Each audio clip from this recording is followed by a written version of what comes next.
Question है आपके BSL पे, कॉन्सेप्चुअल क्वेश्चन आप देख सकते हैं। आपके पास में एक स्क्वायर लूप यहाँ पर है, उसमें कुछ करंट यहाँ चला रखा है, साइड दे रखी है 2a और आपको पूछा है मैग्नेटिक फील्ड यहाँ पर कैलकुलेट करनी है इसके सेंटर के ऊपर। ये सारे जो क्वेश्चंस हम यहाँ ले रहे हैं कॉन्सेप्चुअल बिल्डिंग के लिए हैं, जिससे आप यहाँ आने वाले क्वेश्चंस को किस तरीके से डील करेंगे। तो यहाँ पर आप देख सकते हैं आपके पास में करंट कैरिंग वायर है। अब हमें पता लग रहा है कि दोनों के दोनों एंड्स यहाँ पर हम वायर के विजुअलाइज कर रहे हैं, मतलब दिख रहे हैं एंड पॉइंट्स। तो ए भी दिख रहा है और बी भी दिख रहा है। अगर ए और बी दोनों एंड्स यहाँ पर आपको दिख रहे हैं तो ये फाइनाइट वायर होंगे। अगर ये फाइनाइट वायर है तो ये वाला एंगल कितना है यहाँ पर 45 और ये वाला एंगल भी यहाँ पर कितना है 45। तो ये भी 45 और ये वाला भी कितना है 45। तो स्क्वायर है और सेंटर पे आके मिल रहे हैं तो 45 डिग्री के एंगल। तो मैग्नेटिक फील्ड यहाँ पर आपसे जो पूछा है वो इस वायर की वजह से पहले वाले पॉइंट पे पूछे। तो फर्स्ट वाले वायर की वजह से यहाँ पर जो मैग्नेटिक फील्ड है फाइनाइट वायर के लिए हमें फॉर्मूला याद है μ0I/4 यहाँ से यहाँ तक का डिस्टेंस a और ये वाला एंगल है sin φ1 प्लस का यहाँ पर अगला sin φ2। तो पहला एंगल sin φ1, नेक्स्ट एंगल आपका यहाँ पर sin φ2। तो मैग्नेटिक फील्ड पहले वाले केस में लिखा B1 = μ0I/4a। अब पहला एंगल 45 और दूसरा एंगल भी 45, तो sin 45 प्लस का sin 45। तो ये दोनों आपके sin 45 प्लस sin 45। तो B1 = यहाँ पर आपके पास में है μ0I और फाइनाइट है दोनों एंड्स। अगर आप O पॉइंट पे बैठ के देखें तो दोनों एंड्स यहाँ पर आपको दिखेंगे। sin 45 1/√2 और ये वाला भी आपके पास में 1/√2। तो ये आया μ0I/4 यहाँ पर आपके पास में a और 2 डिवाइड बाय आपका यहाँ पर √2। ये पहले वाले वायर की वजह से मैग्नेटिक फील्ड और डायरेक्शन आप चेक कर सकते हैं। थंब यहाँ पर रख दीजिए करंट के साथ में और आप देखें डायरेक्शन जो है वो क्या है, आउटवर्ड है। तो करंट ऐसे रखा, मैग्नेटिक फील्ड की डायरेक्शन कैसी, बाहर की तरफ। थंब ऐसे रखो, आउटवर्ड। थंब यहाँ पर ऐसे रखें, यहाँ चेक करो, आउटवर्ड। तो फिंगर की टिप्स हमेशा वहां जब मैग्नेटिक फील्ड निकालनी, करंट इसके साथ रखा, फिंगर का आपका थंब रखा करंट के साथ और मैग्नेटिक फील्ड ऐसे बाहर की तरफ। अगर आप ऐसे भी चेक कर सकते हैं, सर्कुलेशन से देख लो पूरे पे, करंट के साथ ऐसे फिंगर रोटेट करके देखो थंब कहाँ आ रहा है, बाहर की तरफ। तो यहाँ एक वायर की वजह से मैग्नेटिक फील्ड अगर आपने अभी बाहर की तरफ निकाला है तो ऐसे 3 और यहाँ पर वायर है, मतलब टोटल मिला के 4 हो जाएंगे। तो नेट मैग्नेटिक फील्ड जो यहाँ पर क्या आना चाहिए, तो नेट मैग्नेटिक फील्ड जो है वो आपके पास में आ जाएगा 4 टाइम्स B1। तो यहाँ पर आ जाएगा 4 टाइम्स B1, तो ये हो गया 4 और B1 की वैल्यू यहाँ पर कितनी है μ0I/4a और ये हो गया यहाँ पर 2 डिवाइड बाय यहाँ पर √2। 4 से 4 कैंसिल कर देते हैं। 4 क्यों करा, क्योंकि सबका ही वेक्टर जो है वो बाहर की तरफ है, तो आपने उन सबको ऐड कर दिया और इसे रेशनलाइज यहाँ पर कर दिया। √2 और 2 यहाँ पर कैंसिल हुआ, आंसर आया √2 μ0I/πa और डायरेक्शन आउटवर्ड बाहर की तरफ। तो ये मैंने डॉट लगाया और that is a net magnetic field at the centre. Fourth question देख सकते हैं आप बायो सावर्ट लॉ पे। आपके पास में एक राइट एंगल आइसोसेलेस ट्रायंगल यहाँ पर गिवन है। तो एक ट्रायंगल यहाँ पर है जिसकी 2 साइड्स यहाँ पर इक्वल है और मैग्नेटिक फील्ड आपको यहाँ पर फाइंड करना है P पॉइंट के ऊपर। ये आपके पास में 2 करंट कैरिंग वायर है, एक करंट बोर्ड के ऐसे अंदर की तरफ लेके जा रहा है और एक करंट ऐसे बोर्ड के बाहर जा रहा है। मतलब हम यहाँ पर इन वायर्स के जो है वो टॉप व्यू में यहाँ बैठे हुए हैं। तो ये जो वायर करंट ऐसे अंदर ले जा रहा है, इसकी वजह से यहाँ मैग्नेटिक फील्ड कहाँ आने वाला है, तो थंब आप लीजिए और करंट के साथ रख दीजिए। थंब लिया, करंट के साथ रखा, यहाँ मैग्नेटिक फील्ड निकालना है, तो ये डायरेक्शन आपके मैग्नेटिक फील्ड की यहाँ पर आनी चाहिए। तो करंट अंदर, मैग्नेटिक फील्ड यहाँ इस डायरेक्शन में। तो से this is the magnetic field, जिसका नाम रख लेते हैं B1। और इस तरफ जो है वो देखो करंट जो है वो ऐसे बाहर की तरफ आ रहा है, तो करंट ऐसे बाहर है और यहाँ मैग्नेटिक फील्ड निकालनी है। तो ये आपकी डायरेक्शन आ गई मैग्नेटिक फील्ड की आपकी कितनी, B2। तो ये इस तरफ है और ये आपका इधर की तरफ, और वैसे भी परपेंडिकुलर ही होने वाला है। तो यहाँ पर B1 के अबाउट है और ये वाला B2 के अबाउट है। अब इस B1 की मैग्नेटिक फील्ड की वैल्यू यहाँ पर क्या है, और याद रखिए कि ये जो वायर यहाँ जा रहे हैं दीज आर लॉन्ग वायर। तो ये यहाँ पर क्या है, ये लॉन्ग वायर है। तो ये लॉन्ग वायर यहाँ पर है, तो रिजल्ट निकल के आएगा μ0I डिवाइडेड बाय आपका यहाँ पर 2π। अब यहाँ वाली डिस्टेंस हमें पता नहीं है तो हम x मान लेते हैं और ये भी x ही मान लेंगे, दोनों सेम ही है। तो μ0I/2πx और B2 की वैल्यू यहाँ पर आपकी कितनी है μ0I डिवाइड बाय 2π और ये भी यहाँ पर कितना है x। तो दोनों ये डिस्टेंस यहाँ पर mu naught I upon 2 pi x, mu naught I upon 2 pi x.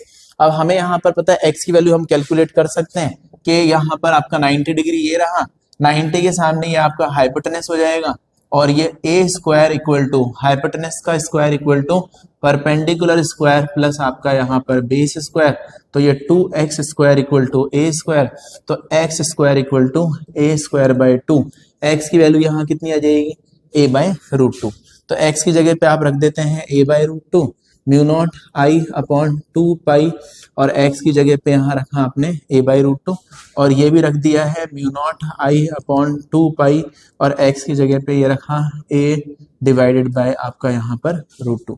तो ये ऊपर की तरफ चला जाएगा, root 2 mu naught I upon 2 पाई ए, और वैसे ही कुछ यहाँ पर भी आप लिख सकते हैं b1 के अंदर भी, ये कितना आ जाएगा, root 2 mu naught I upon 2 पाई आपके पास में ए। और डायरेक्शंस हमें पता ही है, तो दोनों वेक्टर्स जो है इनके बीच में एंगल 90 डिग्री का, जब भी वेक्टर्स के बीच में एंगल 90 डिग्री का हो तो आप यहाँ पर क्या लगा सकते हैं, तो थीटा 90 डिग्री है, रिजल्टेंट मैग्नेटिक फील्ड लगानी है तो पाइथागोरस यहाँ पर लगा लेते हैं, तो ये b1 स्क्वायर प्लस आपका यहाँ पर b2 स्क्वायर, 90 डिग्री पे वेक्टर जीरो पे ऐड होते हैं, 180 पे सब्ट्रैक्ट, वैसे 90 डिग्री पाइथागोरस लगेगा। तो आप बताएं b1 की वैल्यू यहाँ पर क्या है, एक काम करते हैं b1 b2 लिख लेते हैं क्योंकि दोनों ही सेम है, तो ये b स्क्वायर हो जाएगा और ये भी यहाँ पर b स्क्वायर, क्योंकि b1 और b2 यहाँ पर दोनों बराबर हैं, तो b स्क्वायर इक्वल टू कितना आ जाएगा, रूट में 2b स्क्वायर, और ये हो गया है रूट 2b। तो यहाँ मैं लिख देता हूँ फाइनल आंसर आपका नेट मैग्नेटिक फील्ड जो आ गई है वो root 2, and what is the value for the B, it is actually root 2 mu naught I divided by आपका 2 पाई यहाँ पर ए। रूट 2 तो इसका यहाँ पर आ गया, और बी स्क्वायर का बी बाहर आया, और बी की वैल्यू मैंने यहाँ से उठा के पुट कर दी, और रूट टू हो जाएगा 2, इसे कैंसिल कर देते हैं, आंसर निकल के आया है mu naught I upon pi यहाँ पर ए। और जब वेक्टर्स इक्वल होते हैं तो रिजल्टेंट एकदम उनके यहाँ पर बीच में से जाने वाला है, that is the direction of net magnetic field, answer है mu naught I upon. Next question देख सकते हैं बीएसएल के ऊपर आपके पास एक क्लोज यहाँ पर सर्किट है जो कि एक रेगुलर हेक्सागन है, 6 साइड यहाँ पर है, और साइड जो है वो आपको यहाँ ए दे रखी है, करंट जो है वो पूरे में आपके पास में आई यहाँ चल रहा है, मैग्नेटिक फील्ड आपको कैलकुलेट करनी है इस हेक्सागन के सेंटर में। तो हमें सेंटर में अगर मैग्नेटिक फील्ड निकालनी है तो हम एक फाइनाइट वायर का रिजल्ट हम देख चुके हैं इस पे सेम क्वेश्चंस। तो यहाँ पे मैग्नेटिक फील्ड कैलकुलेट करने के लिए इसमें एक साइड बाहर निकाल लेते हैं, ये रही, और ये वाली जो साइड यहाँ से आपने बाहर निकाली है, ये वाला साइड आपका कितना आ जाएगा ए, और बीच में यहाँ से एक परपेंडिकुलर ड्रॉप करा।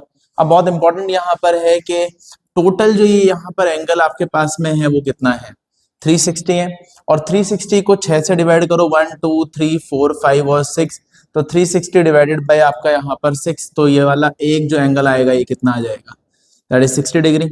और ये दोनों साइड यहाँ पर इक्वल हैं, तो आप देख सकते हैं कि ये भी दोनों एंगल इक्वल होंगे, और ये 60 डिग्री मतलब ये एक इक्विलेटरल ट्राइंगल यहाँ पर बन जाएगा। तो अगर ये इक्विलेटरल ट्राइंगल है तो आप देख सकते हैं कि ये वाला एंगल पूरा आपका कितना आ जाएगा, 60 डिग्री है, तो दो एंगल में तोड़ लेते हैं, ये एंगल आपका 30 डिग्री और ये वाला एंगल भी आपका 30 डिग्री, और यहाँ से यहाँ तक की जो डिस्टेंस है उस डिस्टेंस को x मान लेते हैं, और ये आधा तोड़ लेते हैं a बाई 2। तो यहाँ पर इसकी वजह से मैग्नेटिक फील्ड कितनी आने वाली है, इस करंट कैरिंग वायर की वजह से यहाँ मैग्नेटिक फील्ड का रिजल्ट हम पढ़ते आए हैं म्यू नॉट आई अपॉन 4 पाई, यहाँ से यहाँ तक का डिस्टेंस आपके पास में है x, और आपके पास यहाँ पर sine phi 1 plus sine phi 2, तो mu naught I upon 4 pi ये वाली दूरी लिखनी है। तो आप देख सकते हैं कि टोटल एंगल 60 था, तो आधा 30 डिग्री यहाँ पर हो गया। अब आपको लगाना है यहाँ पर क्या, tan 30 डिग्री, तो ये लगाया tan 30 इक्वल टू बेस मतलब perpendicular a by 2 divided by यहाँ पर आपका बेस, तो x, मतलब हमें वो डिस्टेंस कैलकुलेट करनी है वायर से where the magnetic field to be calculated, जिसको हमने x मान लिया। टोटल एंगल 60 था तो आधा आधा बाइसेक्टर की तरह काम कर रहा, तो 30 यहाँ पर हो गया, ये टोटल a था तो ये आपका a बाई 2 यहाँ हो गया। अब ये tan 30 डिग्री इक्वल टू कितना हो गया, परपेंडिकुलर अपॉन यहाँ पर बेस।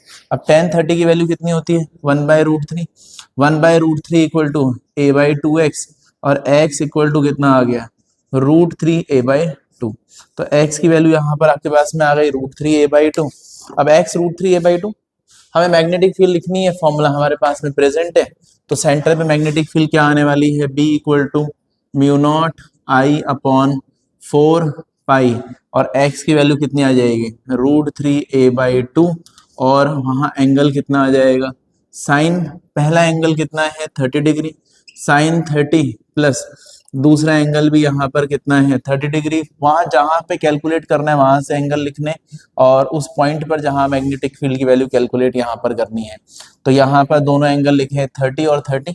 अब साइन 30 डिग्री की वैल्यू यहाँ पर ले लेते हैं, mu naught I upon 4 pi √3a/2, sign 30 1/2 plus आपका यहाँ 1/2।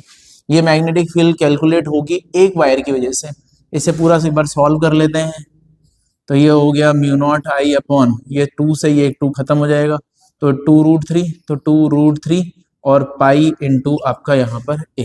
देखो 1/2 आ गया, ये 1 हो जाएगा, और म्यू नॉट आई अपॉन 2 पाई मतलब 4 पाई √3a/2 में ये से कैंसिल हो गया, तो यहाँ पर 2√3 पाई a। ये मैग्नेटिक फील्ड तो एक वायर की वजह से, और ऐसे कितने वायर हैं, 1 2 3 4 5 6, ऐसे 6 लोग हैं, 1 2 3 4 5 और 6, 6 के 6 बाहर की तरफ है, तो इन 6 की वजह से नेट मैग्नेटिक फील्ड क्या आने वाली है, तो 6 टाइम्स ऑफ b, 6 गुना यहाँ पर हो जाएगी, तो 6 into mu naught I upon 2√3 पाई यहाँ पर a, इससे इसको कैंसिल कर दिया तो ये 3 आ जाएगा, 3 म्यू नॉट आई अपॉन कितना आ गया, √3 पाई a, तो 3 mu naught I upon √3 pi a। Rationalise कर लो चाहो तो हटा दो, √3 ऊपर नीचे मल्टीप्लाई कर दिया, √3 आपस में 3 से कैंसिल हुआ, तो आंसर है √3 mu naught I divided by pi a। और डायरेक्शन अगर आप चेक करते हैं तो सभी में कहाँ पर है, बाहर की तरफ है, तो मैंने यहाँ एक डॉट लगा दिया, और ये एक आपका वेक्टर है, तो √3 mu naught I upon pi a।